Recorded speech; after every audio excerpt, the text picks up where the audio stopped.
பிரார்த்தனை. ஹரியோம் ஹரியோம்.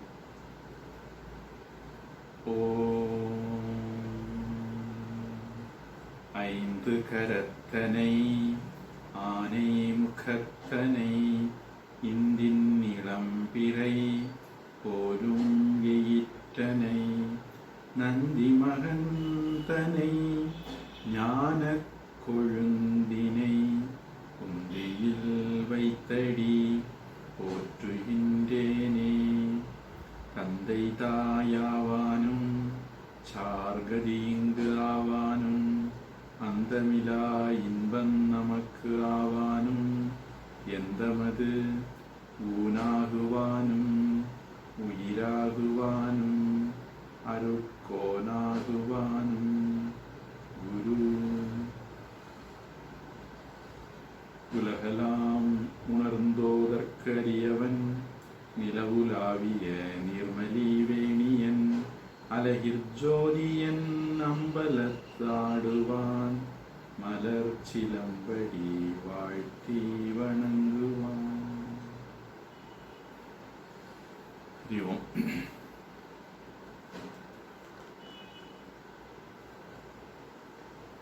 போன வகுப்புல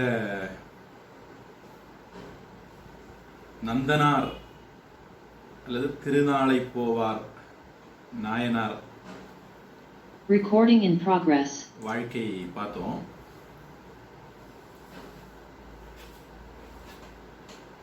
அது ஒரு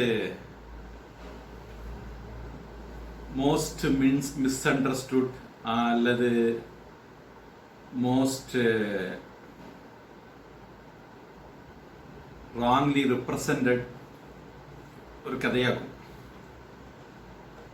நிறைய பேர் அதை வச்சு அவங்க வயிற்று குழப்ப நடத்திட்டு இருக்காங்க. தமிழ்நாட்டு நிலவரம் உங்களுக்கு எல்லாம் தெரியும். பொய் சொல்லியே குழப்பு நடத்துறதுக்கு, நம்மளை ஏமாத்தியே குழப்பு நடத்துறதுக்குன்னு ஒரு கூட்டம் இருக்கு. அதனால அந்த கதையில சில விஷயங்களை பார்க்கலாம் அப்படிங்கிறது இந்த வகுப்பு.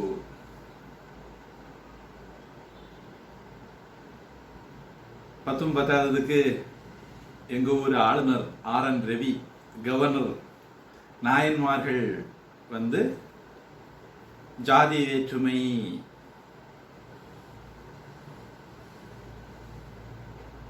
இவங்கெல்லாம் சித்தரிக்கிறது மாதிரி இல்லை. கோவில்கள்ல ஜாதி வேற்றுமை இல்லாம 63 நாயன்மார்களையும் வச்சு வழிபடுறாங்க அப்படின்னு சொன்னாரு. நிறைய பேருக்கு அது ஆளுநர் உண்மையை உடச்சி பேசிட்டாரே, பீகார்ல இருந்து வந்த ஆளுநர் தமிழ்நாட்டு உண்மையை எப்படி தெரிஞ்சுக்கிட்டாரு அப்படின்னு கொதிச்சு எழுந்துட்டாங்க.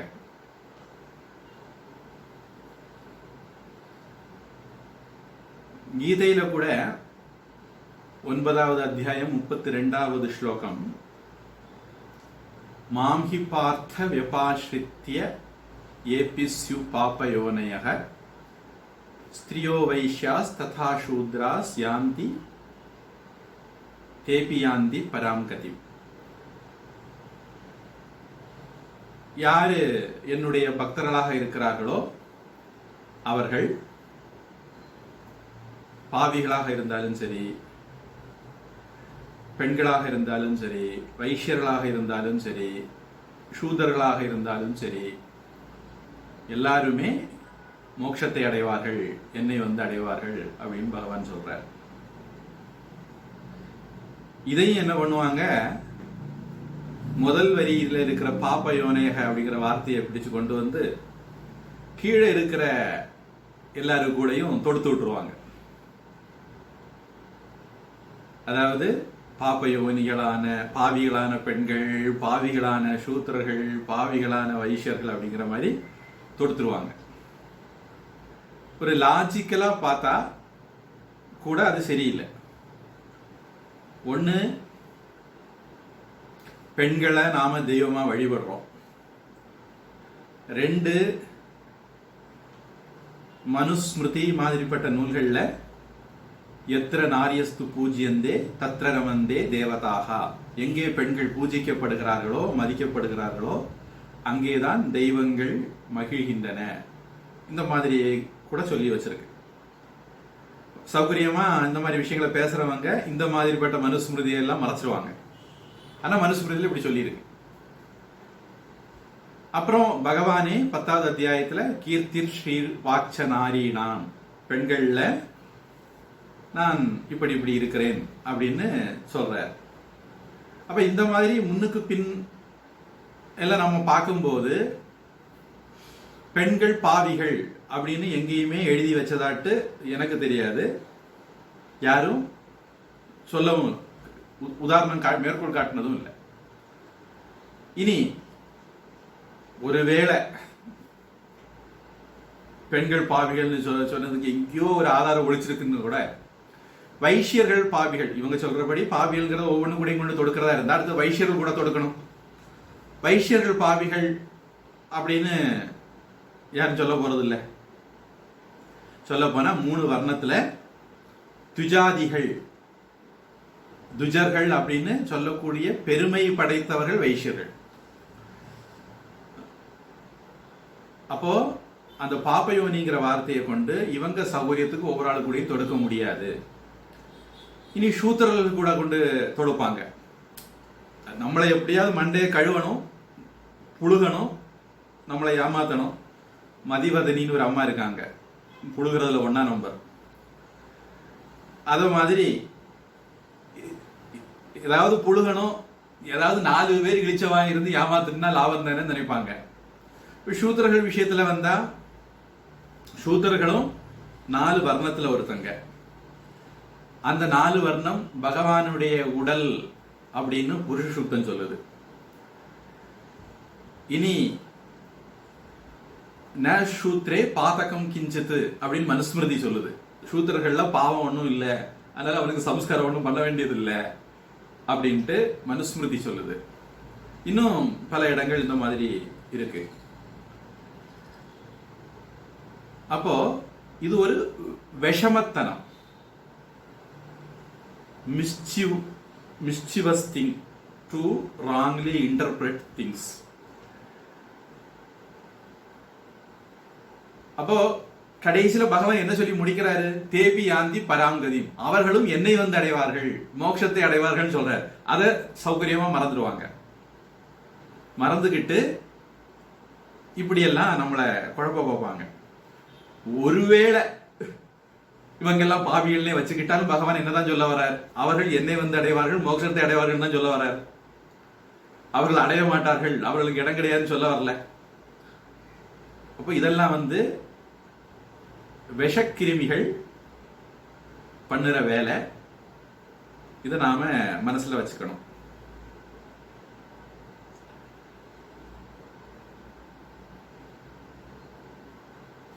பகவானுக்கு வேற்றுமை கிடையாது. கீதையிலே கூட 9:30 4:18 நினைக்கிறேன், அபிஷேதபி சுதுராச்சாரக அப்படின்னு ஒரு வரி. அந்த மாதிரி இடங்கள்ல பாவிகள் எல்லாம் பெரிய பாவிகா இருந்தாலும் என்னையே இறுதி லட்சியமாக கொண்டால் அவன் என்னை வந்து அடைகிறான் அப்படின்னு சொல்லியிருக்கு. இனி அப்படின்னு ஒருவேளை உங்களுக்கு இப்படி ஒரு கேள்வி வந்தால், சரி அப்படின்னு நீங்க பாப்பயோனியக அப்படிங்கிறது என்ன அர்த்தம் அப்படிங்கிற கேள்வி வந்தால், பகவான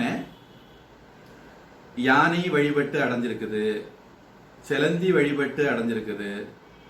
இப்படி மிருகங்களாக மனிதர்கள் அல்லாத தாழ்ந்த பிறவியில பிறந்தவர்கள் கூட பக்தியினால பகவான் அடைஞ்சிருக்காங்க. நிறைய உதாரணங்கள், ஜடாயு, ஆஞ்சநேயர், இப்படி நமக்கு நிறைய உதாரணங்கள் சொல்ல முடியும். மனித பிறவி புண்ணிய பிறவின்னு எடுத்துக்கிட்டா அது அல்லாத மற்ற பிறவிகள் பாபயோனிகள்னு எடுத்துக்கலாம். அதனால அவர்கள் கூட என்னை அடைகிறார்கள். வரலாறு நமக்கு இந்த எவிடன்ஸ் தருது. ஜடாயு, ஆஞ்சநேயர் அப்படின்னு ஆரம்பிச்சு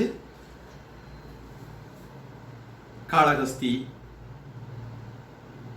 முதலான ஸ்தல வரலாறுகள் எல்லாம் நமக்கு அந்த ஆதாரங்களை தருது. திருவானைக்காவல் பஞ்சபூத ஸ்தலத்துல ஒண்ணு. அப்ப பாபயோனிகள் அப்படின்னா மனிதர்கள் அல்லாத தாழ்ந்த பிறவிகள் அப்படிங்கறத அந்த இடத்துல அர்த்தம் எடுக்கிறது பொருத்தம். அதனால தாழ்ந்த பிறவிகள், ஸ்திரீகள், வைஷ்யர்கள், சூத்ரர்கள் அப்படின்னு அர்த்தம் எடுத்துக்கிறது தான் முறையே தவிர பாவிகளான ஸ்திரீகள், பாவிகளான வைஷ்யர்கள், பாவிகளான சூத்ரர்கள் அப்படின்னு அர்த்தம் எடுக்கிறது சரி வராது. இப்போ நாயன்மார்கள் கதையில வந்தீங்கன்னா, நாயன்மார்களுடைய குலம் ஒவ்வொன்றும் வேற வேற. நான் அதனால தான் பொதுவாக அந்த கதைகள் சொல்லும் போது அவங்க எந்த ஊரு, என்ன குலம் அப்படின்னு சொல்லித்தான் அந்த கதையை சொல்றேன். அதுக்கு ஒரு காரணம், அவங்க குலத்தை சொல்றது நமக்கு வேற எந்த லாபமும் கிடையாது. உங்களுக்கு தெரியணும், அவர்கள் எல்லாரும் பிராமண ஜாதியில மட்டும் பிறந்தவங்க கிடையாது, அல்லது பிராமண வர்ணத்துல பிறந்தவங்க கிடையாது, பலவிதமான ஜாதிகள்லயும் இருந்து வந்தவங்க அப்படிங்கிற தகவல் உங்களுக்கு தெரியறதுக்காக வேண்டி நான் அதை சொல்றது. அப்பதான் உங்களை ஏமாற்றக்கூடிய கூட்டத்திலிருந்து நீங்க காப்பாற்றப்படுவீங்க. அவங்கள்ட்ட தைரியமா விஷயத்தை எடுத்து சொல்றதுக்கும் உங்களுக்கு முடியும். இப்போ சுந்தரமூர்த்தி சுவாமி அவர் அந்தணராக பிறந்தவர்.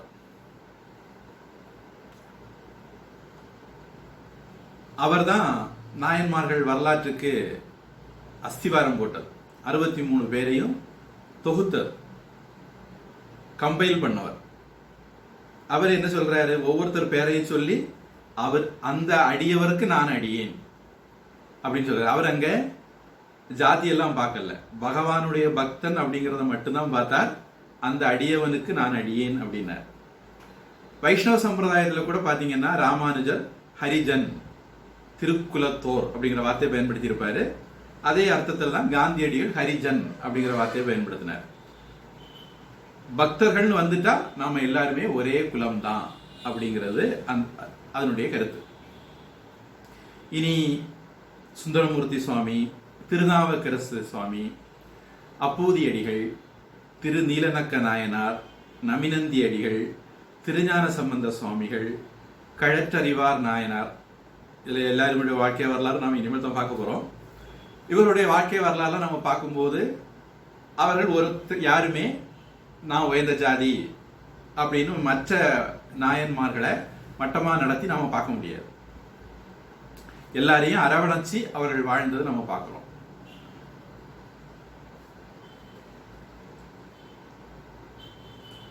இந்த வரிசையிலே தான் திருநாளை போவார் அல்லது நந்தனாரும் வரார்.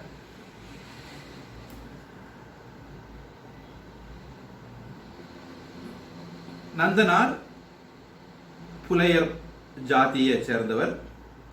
மாணிக்கவாசக சாமி திருவாசகத்துல சொல்றார், ஆவுரித்து தின்னும் புலையரேனும் அவர் கண்டீர் நான் வணங்கும் கடவுளரே. புலையனா இருந்தாலும் அவனை நான் வணங்குகிறேன் அப்படின்னு மாணிக்கவாசக சுவாமி சொல்றார். சிவபக்தனாக இருந்தால் அவனையும் நான் வணங்குகிறேன் அப்படின்னு. இப்படி ஒரு புலையர் ஜாதியில பிறந்ததுனால சில சிக்கல்கள் அல்லது சில நடைமுறைகள் இருந்தது. இதத்தான் இந்த சோகால்டு கடவுள் மறுப்பாளர்கள் அல்லது இந்து மதத்தை அழிக்க புறப்பட்டிருக்கவங்க எல்லாம் மேனிபுலேட் பண்றது. எந்த ஒரு சமூகமானாலும் அந்த சமூகத்துல ஒரு சிஸ்டம் இருக்கும். ஹிந்து சமயத்துல வர்ண ஆசிரம தர்மம் அப்படின்னு ஒரு சிஸ்டம் இருந்தது. இதே மாதிரியான சிஸ்டம் இங்கிலாந்துலயும் இருந்தது. லார்ட்ஸ், கிங், பெசன்ஸ், இந்த மாதிரி அவங்களும் வச்சிருந்தாங்க. உங்க ஊர்ல இருந்து ஒரு மந்திரி தான், உங்க பேர் சரஸ்வதின்னு நினைக்கிறேன், ஒரு பேட்டி கொடுக்கும்போது சொல்லியிருந்தாங்க, அவங்க ஒரு ரிசர்ச் பண்ணேன், அந்த ரிசர்ச் பண்ணதுல உலகம் முழுக்க இந்த மாதிரி எல்லா சமுதாயங்கள்லையும் சிஸ்டங்கள் இருந்திருக்கு. இந்து மதத்துல மட்டும் இல்ல, உலகம் முழுக்கவே எல்லா சமுதாயங்களும் இது இருந்திருக்கு அப்படின்னு அவங்க இந்த ரிசர்ச் விஷயத்தை சொல்லியிருந்தாங்க. அத மாதிரி இந்தியாவிலேயும் இருந்தது. எப்பவுமே ஒரு சிஸ்டம்னு வந்துட்டதுன்னா இவங்க என்னென்ன பண்ணணும், என்னென்ன பண்ணக்கூடாது, இவங்களுக்கு கீழே இவங்க ஒரு ஹைரார்கி வந்துடும், டியூட்டி வந்துடும், ஒருத்தருக்கு ஒருத்தர் கிளாஷ் ஆகக்கூடாது. இந்த டியூட்டியை யாரு பண்றது, இந்த டியூட்டியை யாரு பண்றது அப்படிங்கிறதுல கிளாஷ் வரக்கூடாது. அல்லது இது ஏன் டியூட்டி இல்லைன்னு யாருமே செய்யாம டியூட்டிகளை விட்டுறக்கூடாது. அதனால ஒரு சிஸ்டம் இருக்கும், இது செய்யணும், இது செய்யக்கூடாது அப்படின்னு. இந்த சிஸ்டம் நம்ம நாட்டிலையும் இருந்தது.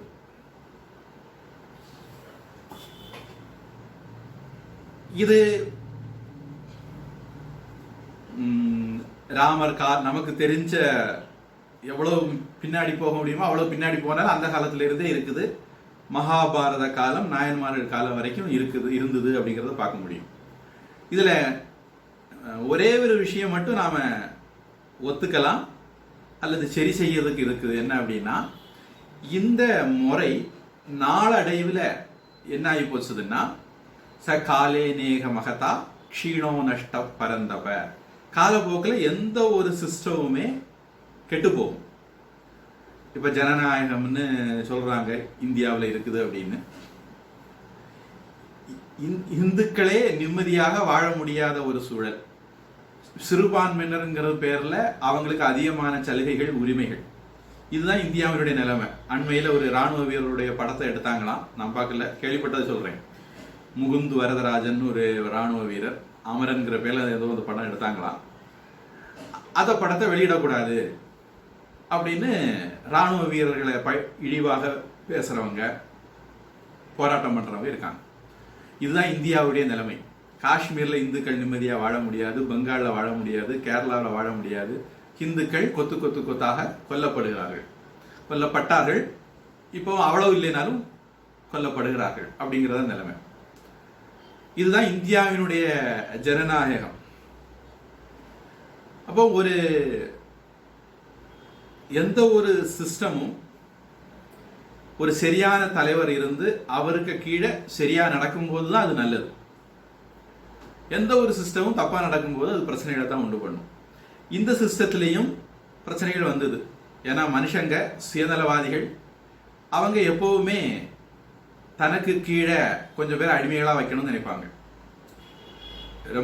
ஒரு அலுவலகம்னு இருந்ததுன்னா பாஸ் எல்லாரையும் தனக்கு கீழே அடிமை மாதிரி வைக்கணும்னு நினைப்பார். நல்ல பாஸா இருந்தா எல்லாரையும் அன்போட அரவணைச்சு போவார். மேனேஜரோ, பியூனோ, கிளர்க்கோ எல்லாரையும் அவர் அரவணைச்சு போவார், தட்டி கொடுத்து வேலை வாங்குவார். ஆனா சில பேர் என்ன பண்ணுவாங்க, மிரட்டி உருட்டி வேலை வாங்குவாங்க. இது அந்த நபருடைய கோளாறு, சிஸ்டத்துடைய கோளாறு கிடையாது. அத மாதிரி நம்ம நாட்டில் இந்த சிஸ்டத்துல கோளாறு வந்தது. அந்த கோளாறு இன்னமும் கூட இருக்குது. எவ்வளவோ மகான்கள் எல்லாம் வந்தாச்சு, அதை மாத்துறதுக்கு நிறைய முயற்சி பண்ணியாச்சு. ஆனா இன்னமும் அந்த கோளாறு இருக்குது அப்படிங்கிறதுல மாற்று கருத்து இல்லை. அதை சரி பண்றதுக்கு நாம முயற்சி பண்ணிக்கிட்டு இருக்கிறோம். அதுதான் நம்முடைய அழகு.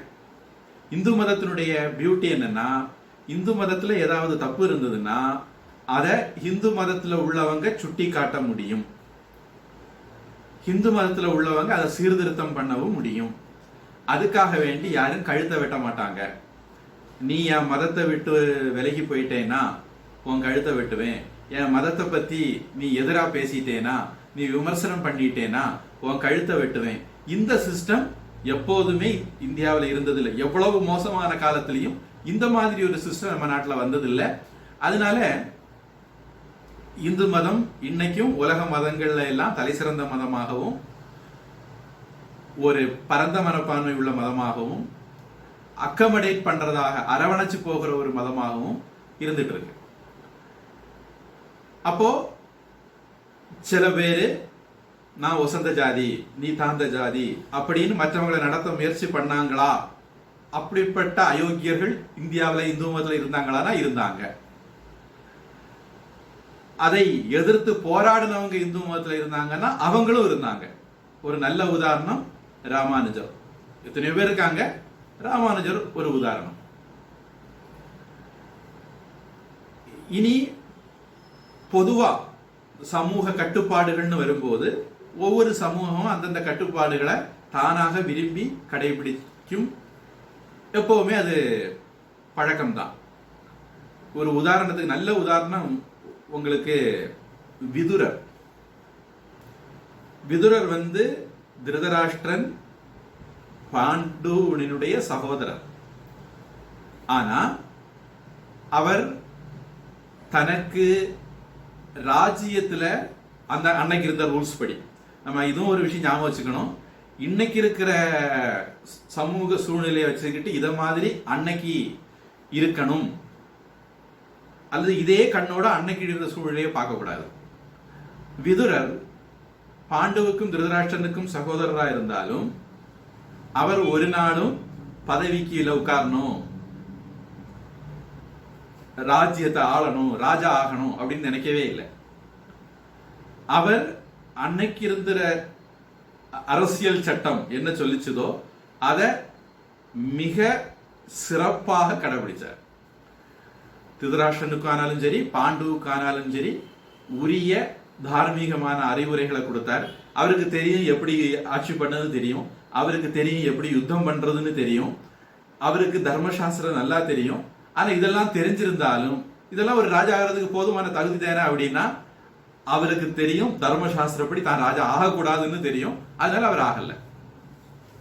இத மாதிரி நம்முடைய திருநாளை போவாரும் அவருடைய காலத்துல இருந்த சமூக கட்டுப்பாடுகள் அனுசரிச்சு வாழ்ந்துட்டு இருந்தார். அவர்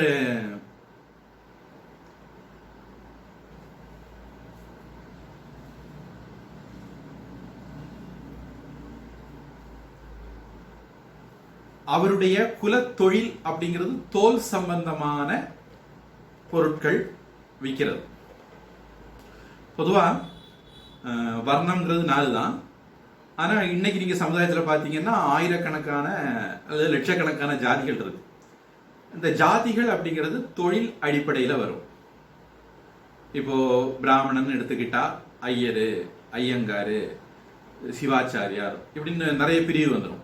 சிவனை வழிபடுறவங்க, விஷ்ணுவை வழிபடுறவங்க, வடகலையா வழிபடுறவங்க, தென்கலையா வழிபடுறவங்க, இந்த மாதிரி பிரிவுனால அந்த பிராமண இதுக்குள்ளேயே நிறைய பிரிவுகள் வந்துடும். அப்போ இந்த ஜாதிகள் அப்படிங்கிறது அது ஜன் அப்படிங்கிற வார்த்தையிலிருந்து வருது. பிறப்பின் அடிப்படையில் அல்லது தொழிலின் அடிப்படையில் ஜாதிகள்ங்கிறது வரும். வர்ணம்ங்கிறது குணத்தின் அடிப்படையில் வரும் அப்படிங்கிறது கீதையில நம்ம பார்க்கிறோம். இது ஒரு வித்தியாசம் நம்ம ஞாபகத்தில் வச்சுக்கணும். அப்போ இந்த திருநாளை போவாருடைய தொழில் தோல் சம்பந்தமான பொருட்களை ஹேண்டில் பண்றது. பொதுவா இறந்த மிருகங்கள் ஒரு விஷயம் அதையும் ஞாபகம் வச்சுங்க. பொதுவா இவங்க கொன்னு பண்ண மாட்டாங்க. பெரும்பகுதியும் இறந்த மிருகங்களுடைய தோலை தான் இவங்க பதப்படுத்தி அதை விற்பாங்க. இப்ப தோல் அந்த காலத்துல சமுதாயத்துல ரொம்ப முக்கியமான ஒரு பொருள். வாத்தியங்கள், கொட்டு, மிருதங்கம், இந்த மாதிரி வாத்தியங்களுக்கு தேவை. இந்த வாத்தியங்களை இழுத்து கெட்டுறதுக்கு ஒரு வார் அப்படின்னு சொல்லுவாங்க, கயிறு மாதிரியான ஒண்ணு, அதுவும் இந்த தோல்ல தான் பண்ணுவாங்க. அதுக்கப்புறம் வீணை மாதிரிப்பட்ட வாத்தியங்களுடைய அந்த கம்பிகள், அதுவும் அந்த காலத்துல இந்த தோல்ல தான் பண்ணுவாங்க. அதுக்கப்புறம் சில தண்ணீர் பாத்திரங்கள், அதாவது தண்ணீர் பாத்திரம் மாதிரியானது. அப்புறம் இந்த காலத்துல நம்ம பேக் எல்லாம் கூட தோல்ல பண்றோம். அந்த காலத்திலயும் கிட்டத்தட்ட அந்த மாதிரி பர்பஸுக்கும் தோலை பயன்படுத்தி இருக்காங்க. இப்படி தோலாலான நிறைய பொருட்கள் செய்ய முடியும். அதையெல்லாம் செய்யறது இவருடைய தொழில். இந்த இடத்துல ஒரு தகவல் ஞாபகம் வச்சுக்கணும். நந்தனார் புலையர் சோகால்டு, இந்த கிருமிகள் சொல்றது மாதிரி எடுத்துக்கிட்டா சோகால்டு தாழ்ந்த ஜாதி. ஆனால் நமக்கு கிடைக்கிற தகவல் படி அவருக்கு விளைநிலங்கள் இருந்தது. அவருக்குன்னு சொந்தமா விளைநிலங்கள் இருந்தது. ஒரு ஜமீன்தார் மாதிரி அவர் விளைநிலங்கள் வச்சிருந்தாரு. அதுல பயிர் போட்டு விளைச்சல் எடுத்துட்டு இருந்தார். இது ஒரு முக்கியமான தகவல், நம்ம ஞாபகம் வச்சுக்கணும். மானிய நிலங்கள்னு சொல்லுவாங்க. அதாவது ராஜா அவர்களுக்கு கொஞ்சம் நிலங்களை கொடுப்பார். அந்த நிலத்தினுடைய வருமானத்தை ஜனங்கள் எடுத்துக்கலாம். பதிலாக ஜனங்கள் கோவிலுக்கு விஷயங்களை, பொருட்களை கொடுக்கணும். இப்போ ஒருத்தர் பூ கட்டி விற்கிறவர்னா ராஜா அவருக்கு மானிய நிலம் கொடுத்துருவார். அது வந்து அவருடைய கூலி மாதிரி, சம்பளம் மாதிரி. அதுல இருந்து வரக்கூடிய வருமானம் அவருக்கு சம்பளம்.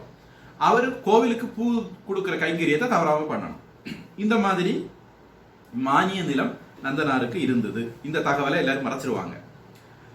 அப்புறம் நந்தனார் தோல் வியாபாரம் பண்ணாலும் அவருடைய அந்த தோல் பிசினஸையே அதுல பகவானுக்கு செய்யும் போது காசெல்லாம் வாங்க மாட்டார். மற்றவங்களுக்கு காசு வாங்குவார். ஆனா பகவானுக்கு வாத்தியத்துக்காக வேண்டி கொடுக்கிறார், வீணைக்காக வேண்டி கொடுக்கிறார், யாழுக்காக வேண்டி கொடுக்கிறார்னா காசு வாங்க மாட்டார். பகவானுக்கு அது வந்து தானம்னு சொல்ல முடியாது. ஆண்டவனுக்கு நம்ம இப்படி தானம் கொடுக்கிறது. பகவானுடைய பொருளை பகவானுக்கே கொடுக்கும்போது காசு வாங்க முடியுமா? அதனால பகவானுக்குன்னா காசு வாங்காமலே கொடுத்துருவார். இப்ப இந்த இடத்துல உங்களுக்கு ஒரு கேள்வி வரலாம். ஒருவேளை நீங்க இதுக்கு முன்னாடி அவரை பத்தி கேள்விப்பட்டிருந்தா இப்படி எல்லாம் உங்ககிட்ட காது குத்தி இருப்பாங்க. அது நந்தனார் வந்து, அது அவருடைய நாடகங்கள், சரித்திர கீர்த்தனை இப்படி எல்லாம் எழுதியிருக்காங்க. புத்தகங்கள் இருக்கு, டாக்குமெண்ட்ஸ் இருக்கு. இந்த டாக்குமெண்ட்ஸ் எல்லாம் ஃப்ராட் டாக்குமெண்ட். அதுக்காக சொல்ல வரேன். இதெல்லாம் என்ன சொல்லுவோம் அப்படின்னா, நந்தனார் வந்து ஒரு பிராமணர்கிட்ட அடிமையா இருந்தாரு. தனக்குன்னு சொந்தமா நிலம் வச்சிருக்கிறவன் எதுக்காக வேண்டி இன்னொருத்தவங்கிட்ட போய் அடிமையா இருக்கணும்? ஆனா இப்படி நம்ம காது குத்துவாங்க. நந்தனார் ஒரு பிராமணன் கிட்ட அடிமையா இருந்தாரு. நந்தனாருக்கு பைத்தியம் பிடிச்சு போச்சு. நந்தனார் சேரியில பூசையெல்லாம் போட்டுட்டு இருந்தாரு. நந்தனார் ஓனர் வந்தாரு, எஜமான் வந்தாரு. எஜமான் கிட்ட அவர் வந்து, இந்த கதை நானே கூட போன வகுப்புல சொன்னேன், இது வந்து ஃப்ராடு கதை. சினிமால எல்லாம் கூட இதை காட்டுவாங்கன்னு நினைக்கிறேன். ஆனா இது ஃப்ராடு கதை அப்படிங்கறதுக்காக வேண்டியது சொல்றேன். எஜமான் கிட்ட போய் எனக்கு தில்லைக்கு போகணும்னு சொன்னாரு. அவர் நீ இந்த வேலையெல்லாம் முடிச்சுட்டு போன்னு சொன்னாரு. உடனே சிவபெருமான் அருளால பூதங்கள் வந்து அந்த வேலையெல்லாம் முடிச்சிட்டது. அப்புறம் நந்தனார் அந்த பிராமணருக்கு உபதேசம் எல்லாம் பண்ணாரு. இப்படியெல்லாம் கர்ண பரம்பரை கட்டுக்கதைகள் உலா வருது. அதெல்லாம் உண்மை கிடையாது. உண்மையான நந்தனார் மானிய நிலங்கள் வைத்திருந்தவர். தோல் வியாபாரம் அவருடையது. அதுல வரக்கூடிய பகவானுக்கு கொடுக்கும்போது காசு வாங்க மாட்டார். அது அல்லாம வரக்கூடிய வருமானத்தை அதையும் கூட பகவானுக்காக வேண்டிய செலவழிப்பார். பொதுவா தீர்த்த யாத்திரை பண்ணுவார், கோவிலா போவார். இவர் கோவிலுக்கு உள்ள போக முடியாது. அதனால கோவில் வெளியே இருந்தே வழிபடுவார். இப்படி வழிபடக்கூடிய இடத்துலதான் திருப்புன்கூர் அப்படிங்கிற இடத்துக்கு போன போது அங்க நந்தி அவருடைய பார்வையை மறைச்சதுன்னும் சிவபெருமான் நந்தியை ஒதுங்கி இருக்க சொன்னாருங்கிற கதை சொன்னேன். அந்த ஊர்ல பக்தர்களுக்கு குளம் இல்லை அப்படிங்கிறத பார்த்தார். இவர் குளம் வெட்டி கொடுத்தார். சில கோவில்களில் கோவிலுக்கு மதில் இருக்காது, மதில் கட்டி கொடுப்பார். ரோடு இருக்காது, ரோடு போட்டு கொடுப்பார். இப்படி தொழிலில் வரக்கூடிய வருமானத்தை பகவானுக்கு தொண்டாகவும் செலவழிச்சார். இப்படியெல்லாம் செலவழிக்கணும்னா அவர்கிட்ட பணம் இருக்கணும். பணம் இருக்குன்னா அவர் அப்படி ஒரு பிசினஸ் பண்ணணும். இதெல்லாமே நம்ம மனசுல வச்சுக்கணும். ஒரு கூலி தொழிலாளி இவ்வளவெல்லாம் செலவழிக்க முடியாது, இவ்வளவு நற்காரியங்கள் செய்ய முடியாது. நந்தனார் தாழ்ந்த குலத்தவரா இருந்தாலும் அல்லது புலையர் குலத்தவரை சேர்ந்தவரா இருந்தாலும் அவருக்கு நல்ல வருமானம் இருந்தது. வந்த வருமானத்தை பகவானுக்கு கொடுக்கிற மனசும் இருந்தது. அதனால அவர் இந்த மாதிரி சேரிட்டி ஆக்டிவிட்டிஸ் சொல்லலாம், அல்லது கட்டோபனிஷத் வார்த்தையில சொல்றதா இருந்தா பூர்த்த காரியங்கள், இஷ்ட காரியங்கள் எல்லாம் கூட நிறைய பண்ணினார். அப்புறம் கோரோசனைன்னு ஒன்று உண்டு. அது ஒரு வாசனை பொருள். அது கோவிலுக்கு பகவானுக்கு வழிபாட்டுக்கு கொடுப்பார். இதையெல்லாம் சேக்குழாருடைய ஒரு வரி அழகா சொல்லுது. வருபிறப்பின் வழிவந்த அறம்புரி கொள்கையராயே அழித்தொண்டின் நெறி நின்றார். அதாவது தன்னுடைய குல தர்மத்தை விட்டு கொடுக்காமலேயே அறம்புரி கொள்கையராயே, வருபிறப்பின் வழிவந்த அறம்புரி கொள்கையராயே, தன்னுடைய குல தர்மத்தை விட்டு கொடுக்காமலேயே பகவானுக்கு எல்லா விதமான தொண்டுகளும் தன்னால முடிந்த விதங்கள்ல எல்லாம் பண்ணிட்டு இருந்தார்.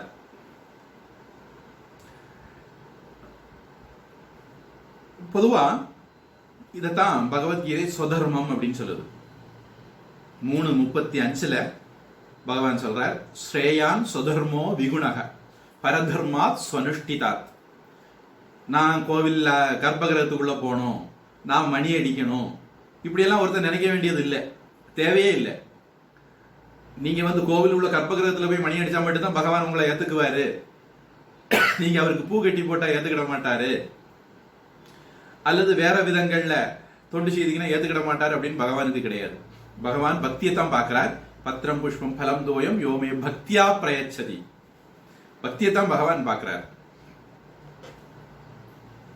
பரதர்மா ஸ்வனுஷ்டிதா ஸ்வதர்மே நிதனம் ஸ்ரேயக பரதர்மோ பயாவக அப்படின்னு கீதை சொல்லுது.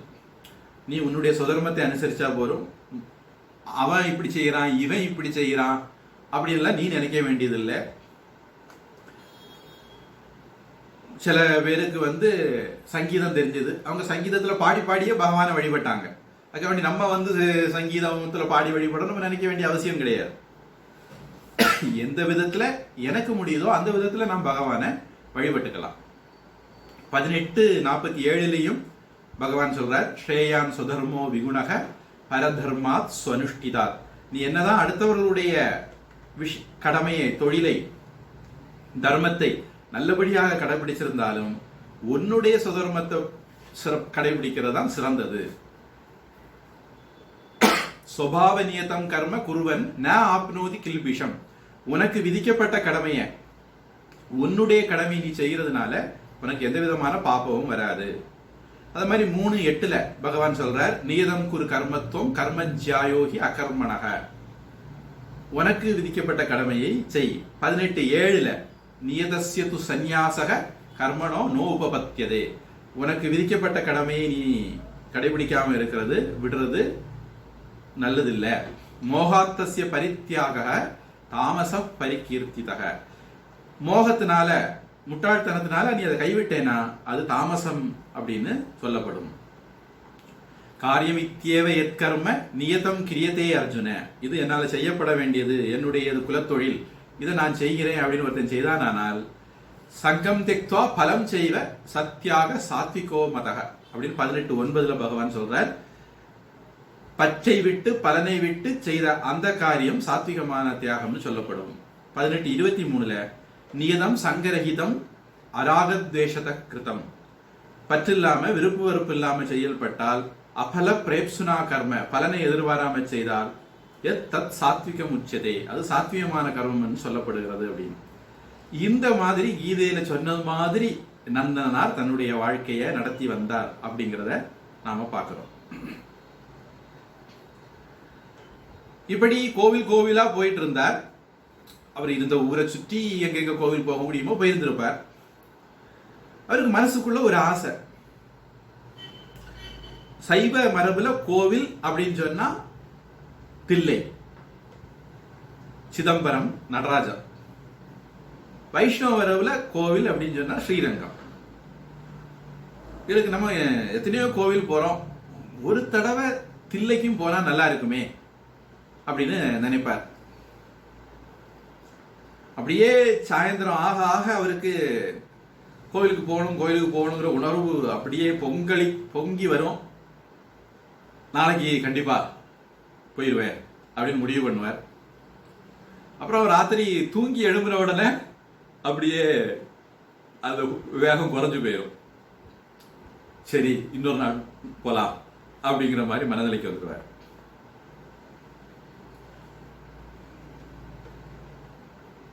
இப்படியே அவர் பல நாட்கள் மற்றவங்ககிட்ட தன்னுடைய ஆசையை சொல்லவும் செய்வார். நான் நாளைக்கு சிதம்பரத்துக்கு போலான்னு இருக்கேன் பார்த்துக்கோ அப்படின்னு சொல்லவும் செய்வார். அதெல்லாம் போக மாட்டார். அதனால மற்றவங்க எல்லாம் இவரை தமாஷுக்கு கேட்க ஆரம்பிப்பாங்க. என்ன சிதம்பரத்துக்கு போகலையா? அது நான் நாளைக்கு போவேன் அப்படிம்பார்.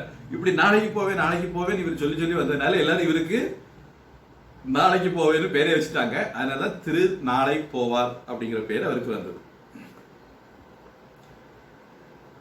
பொதுவா சாதாரண பக்தர்கள் என்ன பண்ணுவாங்க? அவர்கள் நினைக்கிற மாதிரி காரியங்கள் நடக்கலைன்னா ஆண்டவனுக்கு கண்ணு இல்ல, அந்த மாதிரி எல்லாம் பேச ஆரம்பிச்சிருவாங்க. இவர் உண்மையான பக்தரா இருந்ததுனால இவர் அந்த மாதிரி இவருடைய வாயில எப்போதுமே வந்ததில்லை. தில்லை சிதம்பரம் நடராஜரை பார்க்கணுங்கிற ஆசை இருந்துட்டு இருந்தது. ஒரு தமிழ் இலக்கிய வார்த்தை மாதிரி காலையில அரும்பி பகலெல்லாம் போதாயி ராத்திரியில வளரும், அப்புறம் படுத்து எழும்பினார்னா அந்த வேகம் குறைஞ்சிரும். இப்படி நாட்கள் போயிட்டு இருந்தது. சரி, கடைசியில் ஒரு நாள் போயிடுவோம் அப்படின்னு சொல்லி கிளம்பிட்டார். கிளம்பி வழக்கம் போல கோவில வெளிப்பிராகாரத்திலேயே சுற்றி வந்து கும்பிட்டுட்டு இருந்தார்.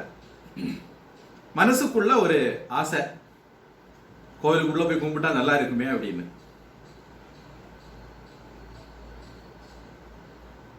அப்போ பகவானே வந்து அவருடைய கனவுல வந்து சொல்றார், இப்பிறவி போய் நீங்க எரியினிடை நீ மூழ்கி வா அப்படிங்கிறது மாதிரி சொல்றார். எல்லாரும்,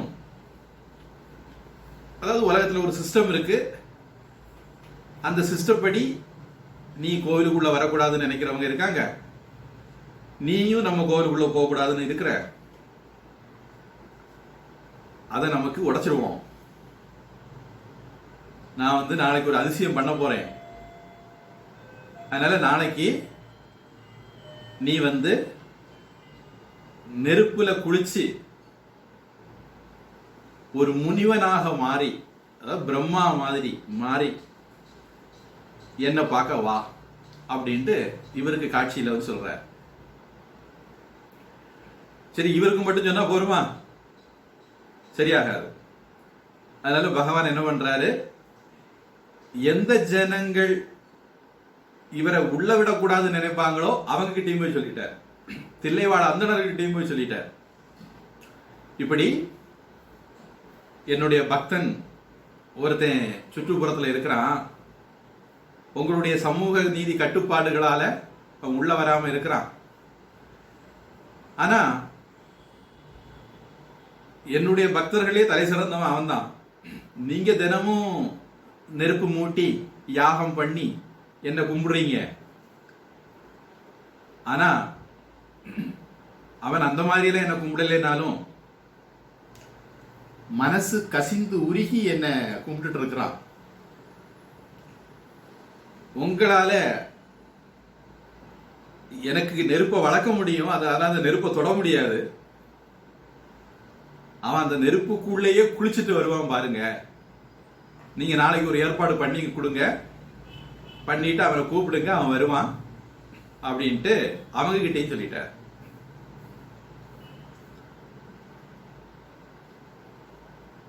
அவனுடைய பக்திக்கு முன்னாடி வேற பக்தி எல்லாம் ஒண்ணும் இல்லாம போயிடும். அவனுடைய மானச பூஜைக்கு முன்னாடி மற்ற பூஜைகள் எல்லாம் ஒண்ணும் இல்லாம போயிடும். அதை நீங்களே உங்க கண்ணால நாளைக்கு பாப்பீங்க. போய் அவங்க கிட்ட ஏற்பாடு பண்ணிட்டு அவனை போய் கூப்பிடுங்க அப்படி. சிவபெருமான் நம்ம ஏற்கனவே ஒவ்வொரு நாயன்மார்கள் வரலாறுலையும் பார்த்துட்டு இருக்கிறோம். சிவபெருமானுக்கு வந்து தீராத விளையாட்டு பிள்ளை மாதிரி ஒரு நாயன்மாருடைய பெருமையை உலகு காட்டணும்னு நினைச்சாருன்னா அவரே வந்து லீலை பண்ணுவார். அது மாதிரி நந்தனாருடைய பெருமையை உலகத்துக்கு காட்டணும்னு நினைச்சார். அதனால தில்லைவாழ அந்தணர்கிட்டையும் போய் சொன்னார். அவங்க அடுத்த நாள் ஏற்பாடு பண்ணிட்டு நந்தனார் கிட்ட வந்து சொல்ல வராங்க.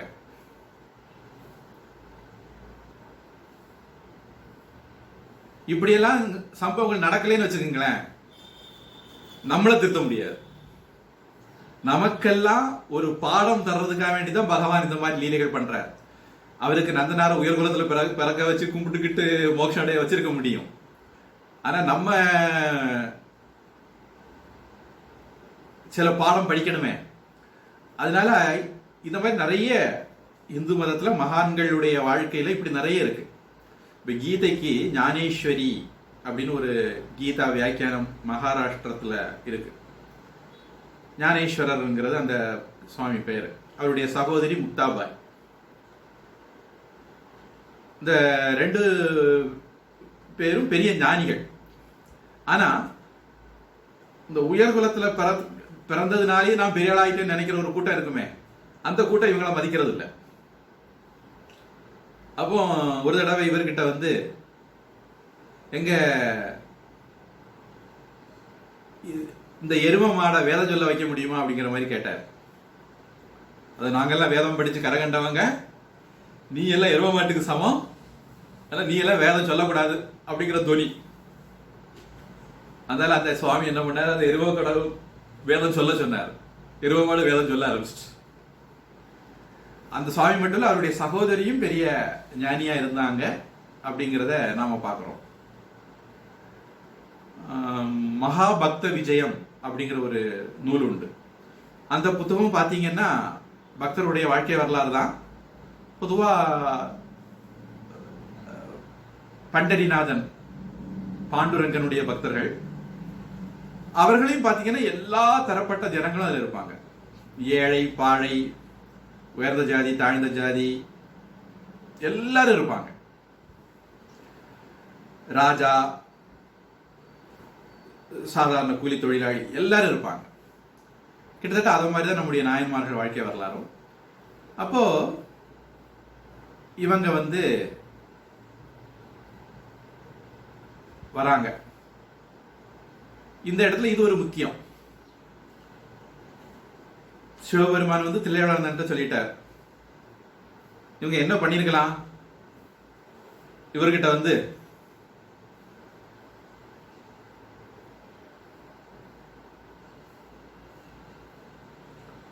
ஏய் நந்தா, பரப்பயல அல்லது புலப்பயல, பா உன தீல போட்டு பொசுக்க போறோம், அதுக்கப்புறம் நீ அதில் பிழைச்சி வந்தேன்னா ஒன்று கோவிலுக்குள்ள விடுறோம் அப்படின்னு போய் சொல்லியிருக்கலாம். ஆனா சேக்கிழார் உடைய வரி அப்படி இல்லை. தவமறையோர் எல்லோரும், அதாவது தில்லைவாழ அந்தணர்கள் எல்லோரும்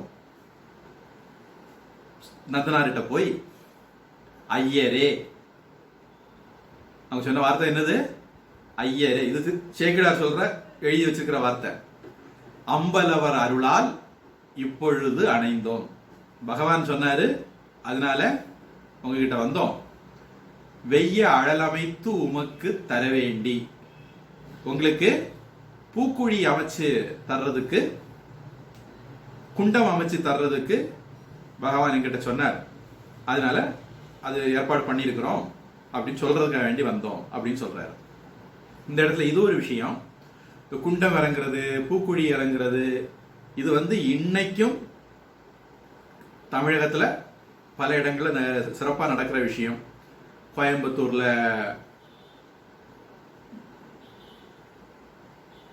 டக்குன்னு அந்த கோவில் பேர் ஞாபகம் இல்லை. கோயம்புத்தூர் டவுனுக்குள்ளேயே ஒரு கோவில் இருக்கு, அங்கேயே பண்ணுவாங்க. சுற்றுப்புற பகுதிகளிலையும் பண்ணுவாங்க. கொங்கு நாட்டில் இது அதிகம் நடக்குதுன்னு நினைக்கிறேன். மதுரை மாதிரி பகுதிகளில், பாண்டிய நாட்டிலையும் நடக்கும்னு நினைக்கிறேன். ஏன் அப்படி சொல்றேன்னா, எங்க ஊர் பகுதியில் கிடையாது, நான் பார்த்ததில்ல. அந்த பகுதிகளில் தான் நான் கேள்விப்பட்டதும் பார்த்ததும். அது மாதிரி பண்ணாரி அம்மன் சொல்லுவாங்க, ஈரோடு பக்கம். அந்த பக்கம் எல்லாம் ரொம்ப கிராண்டா நடக்கிற ஒரு காரியம் இது.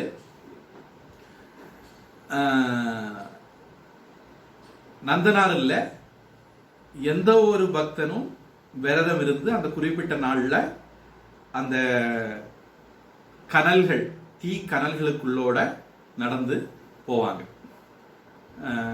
மாசாணி அம்மன், ஆனைமலை, பல கோயில்கள் சொல்லலாம். அப்ப அந்த மாதிரி ஏற்பாடு பண்ணிட்டு இவரை வந்து கூப்பிடுறாங்க. அதனால உலகத்திலேயே நந்தனாரை மட்டும்தான் தீயில இறங்க சொன்னாங்க அப்படின்னு நினைக்க கூடாதுல்ல. இன்னைக்கும் தமிழகத்தில் சர்வசகஜமா நடக்கிற ஒரு விஷயம் இது. பக்தர்கள் தங்களுடைய பக்தியை விரதம் இருந்து காட்டுறதுக்கு அதை பயன்படுத்துறாங்க.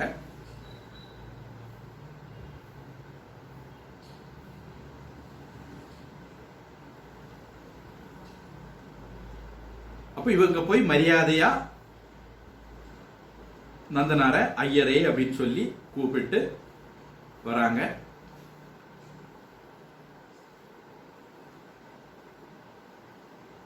நந்தனார்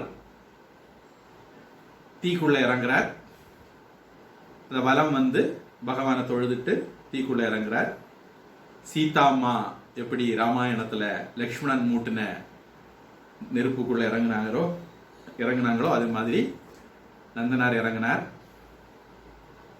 கைதொழுது நடமாடும் கடலுண்ணி அழல் புக்கார். பகவானை நினைச்சுக்கிட்டு நெருப்புக்குள்ள இறங்கினார். புண்ணிய மாமுனி வடிவாய் நிகழ்ச்சி நூல் விளங்க எழுந்தார். தீக்குள்ள பூந்துட்டு வெளியே வரும்போது அப்படியே பிரம்மா மாதிரி தேஜஸ், மார்பில பூநூல், ஒரு திவ்ய புருஷனாக தீயிலிருந்து வெளியே வந்தார். அவர்கள் உடம்புல எங்கேயுமே எந்த விதமான தீக்காயங்களும் இல்லை.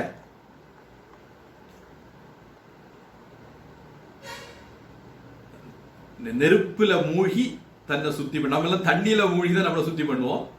அவர் நெருப்புல மூழ்கி தன்னை சுத்தி பண்ணி செந்தி மேல் எழும்போது செம்மலர் மேல் வந்தெழுந்த அந்தணன் போல் தோன்றினார். செம்மலர் மேல இருக்கிறது பிரம்மா, பூ தாமரைக்கு மேல இருக்கிறது பிரம்மா. அந்த பிரம்மா மாதிரி பார்க்கறதுக்கு இருந்தார் அப்படிங்கிறது சேக்கிழார் சுவாமிகளுடைய வார்த்தை.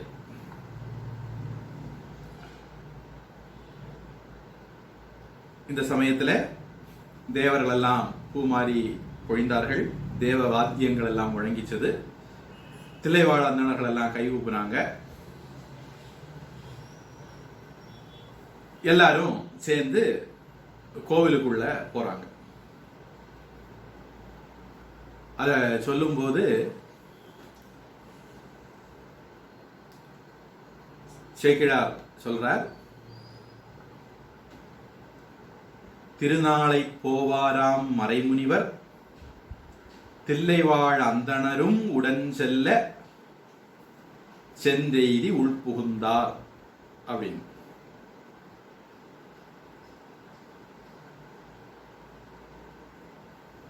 முன்னாடி நந்தனார் போறார், இவங்க எல்லாம் பின்னாடி போறாங்க.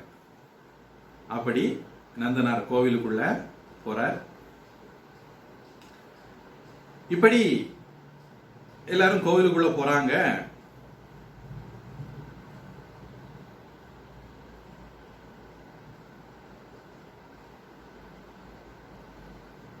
அந்த கர்ப்ப கிரகத்துக்கிட்ட போன உடனே நந்தனாரை காணல. இதே மாதிரிதான் மாணிக்க வாசகர் வாழ்க்கையிலையும் நடந்தது அப்படின்னு நம்ம பார்க்கிறோம்.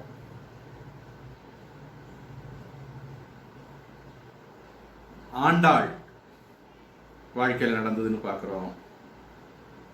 மீரா வாழ்க்கையிலையும் அப்படி நடந்ததோ, அது மாதிரி ஏதோ ஒன்று நடந்ததுன்னு எனக்கு ஒரு ஞாபகம், கொஞ்சம் இப்போ ஞாபகக்குறைவா இருக்கு. இப்படி பல பக்தர்கள் வாழ்க்கையில நடந்திருக்கு. கோவிலுக்குள்ள போவாங்க, அப்படியே அந்த விக்கிரகத்தோடையே ஐக்கியமாயிருவாங்க. அப்படி நந்தனார் இறைவனோட ஐக்கியமானார். 5 பூதங்களாலான இந்த உடல் 5 பூதங்களோட கலந்து காணாமல் போச்சுது. விதேக முக்தி அடைஞ்சார் நந்தனார் அப்படின்னு பார்க்கிறோம்.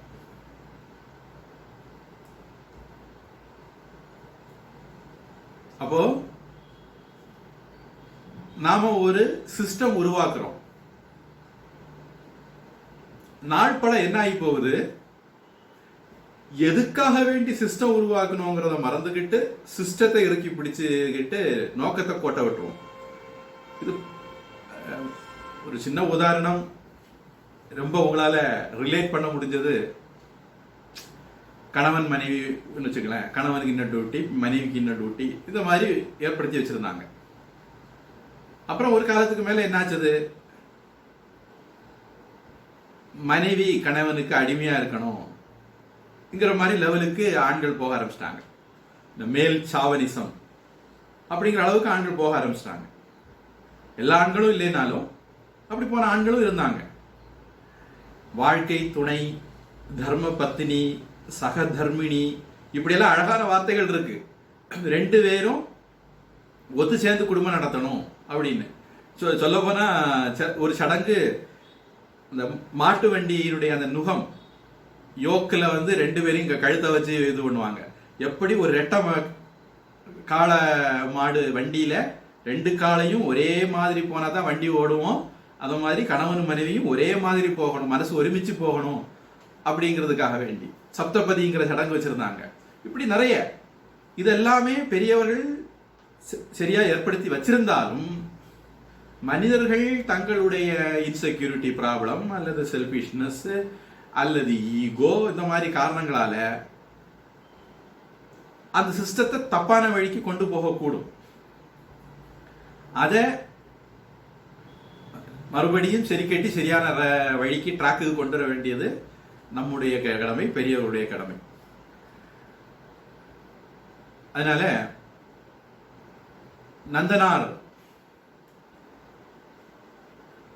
இப்படி பகவானுடைய ஐக்கியமானார். சரி, இந்த கதையிலிருந்து நமக்கு தெரிஞ்சிட வேண்டிய விஷயம் என்ன, இனி எல்லா தாழ்ந்த ஜாதிக்காரனும் தீக்குள்ள குளிச்சுக்கிட்டு தான் கோவிலுக்கு வரணும் அப்படி சொல்றது இந்த கதையினுடைய அர்த்தம் கிடையாது. நந்தனார் அவ்வளவு பெரிய பக்தரா இருந்தார். அதனால பக்தன் எங்க வேணாலும் இருக்கலாம், குப்பைக்குள்ளேயும் குஞ்சிமணி கிடக்கலாம்னு ஒரு பழமொழி தமிழ்ல சொல்லுவாங்க. Precious thing can be in A dustbin, ஒரு தோராயமா இங்கிலீஷ் டிரான்ஸ்லேஷன் பண்ணா. அதனால நாம நம்முடைய இந்த ஜாதி வெறி, இனவெறி, இந்த மாதிரி எண்ணங்களை தூக்கி குப்பையில போட்டு டஸ்ட்பின்ல போட்டுக்கிட்டு மனுஷனை மனுஷனா மதிக்கணும், அவனுடைய குணத்துக்கு மரியாதை கொடுக்கணும், கேரக்டருக்கு மதிப்பு கொடுக்கணும், மனசை பார்க்கணும். அப்படிங்கிறதெல்லாம் தான் இந்த கதையிலிருந்து நமக்கு தெரிய வேண்டிய பாட்டமே தவிர வேற மாதிரி ஹரிச்சந்திர கதையிலிருந்து என்னடா தெரியுது உனக்கு அப்படின்னா ஆத்திர அவசரத்துக்கு கொண்டாட்டி கூட அழகு வச்சுக்கலாம் தெரியுது அப்படின்னு சொல்லக்கூடாது. இனி இந்த நந்தனார் கதையை சொல்லக்கூடிய சேக்கிழார் பாடல்கள்ல 27, 28, 30, 32, 36, 37 இந்த மாதிரி பாடல்களை ஒருத்தர் கவனிச்சு படிச்சாங்கன்னா இந்த விஷயம் அவங்களுக்கே விளங்கும். அப்போ இந்த நந்தனார் கதையில அவரு மானிய நிலங்கள் வச்சிருந்தாரு, நல்ல தோல் பிசினஸ் பண்ணிட்டு இருந்தாரு, அதன் மூலமாக சேரிட்டி ஒர்க், அது கோவில்களுக்கு நிறைய நல்ல காரியங்கள் பண்ணிட்டு இருந்தாரு. இது எல்லாமே நிறைய பேர் வெளியே சொல்ல மாட்டாங்க. இதெல்லாமும் கூட நாம மறக்கக்கூடாது. அப்புறம் அவரு ஒரு பிராமணன் கிட்ட அடிமை தொழில இருந்தாரு, அந்த பிராமணன் இவரை கடுமையா வேலை வாங்கினார், இப்படியெல்லாம் கட்டுக்கதைகள் எல்லாம் இருக்கு. இதெல்லாம் சேக்கிழாருடைய நந்தனார் வாழ்க்கை வரலாறுல இந்த கட்டுக்கதைகள் எதுவும் கிடையாது.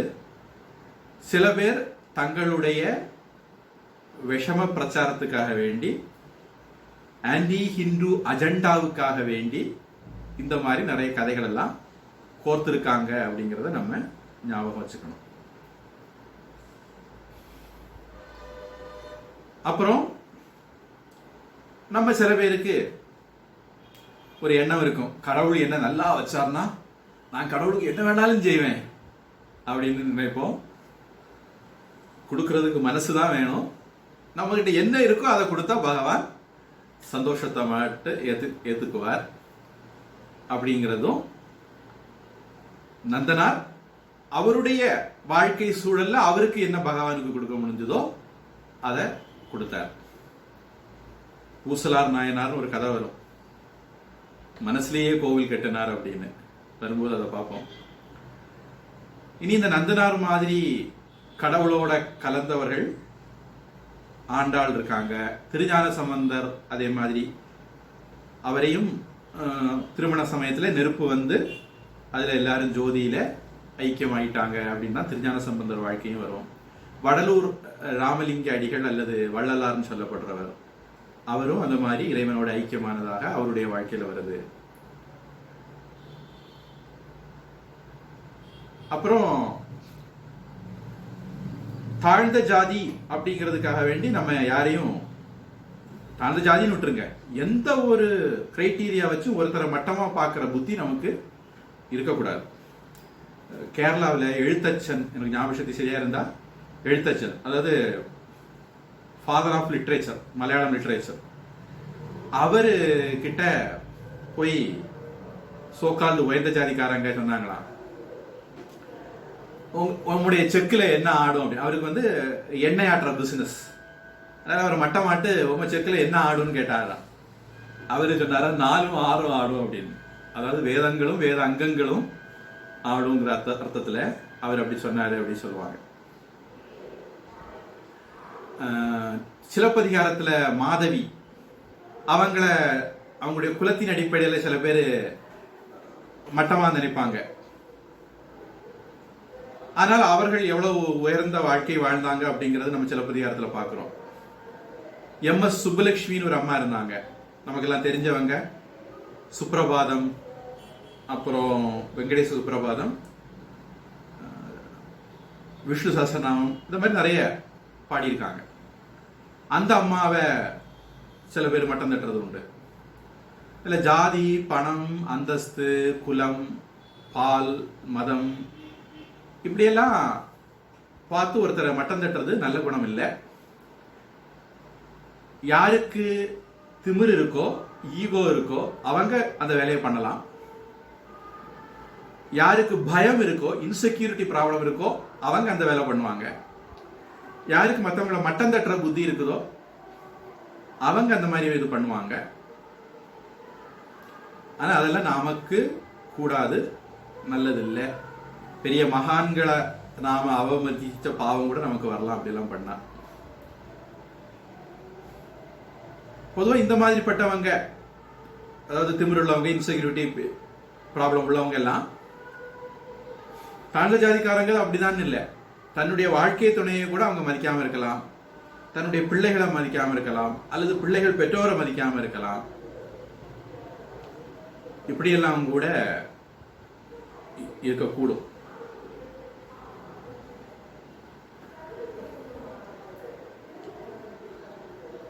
நல்ல விதிகள் இருந்தால் விதி விலக்குகளும் இருக்கும். நாம அதை மனசுல வச்சுக்கணும்.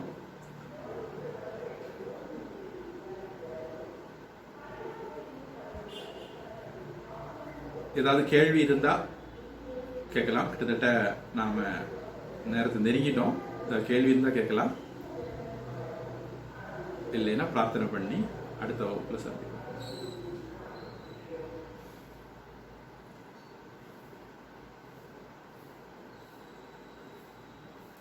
பிரார்த்தனை. ஓம் வான்முகில் வழாது பெய்க, மலிவளன் சுரக்க, மன்னன் கோன்முறை அரசு செய்க, குறைவிலாது உயிர்கள் வாழ்க, நான்மறை அறங்கள் ஓங்க, நற்றவம் வேள்வி மல்க, மேன்மைக்குள் சைவ நீதி விளங்குக உலகமெல்லாம்.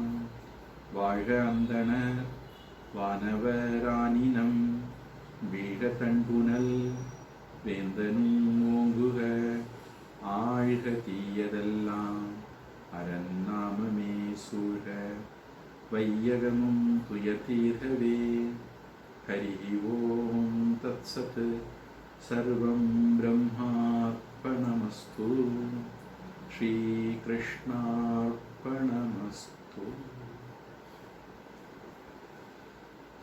ஹரி ஓம்.